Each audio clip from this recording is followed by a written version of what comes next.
sebenarnya adalah untuk memudahkan rekan hotel dan restoran untuk mendapatkan beberapa informasi.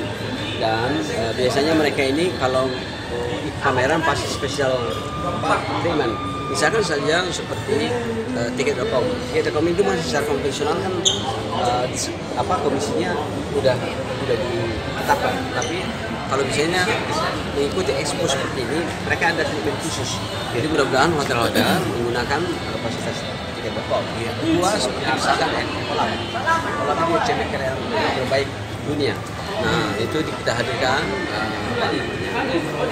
Mereka juga memberikan harga khusus. Jadi momentumnya untuk mendapatkan treatment khusus seperti ini, supplier dan vendor yang berhubungan dengan hotel restoran itu sebenarnya intinya.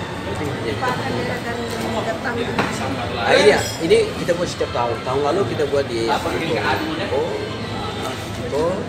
memang yang tahun ini agak lebih paripurna para vendor yang terlibat. Misalkan ada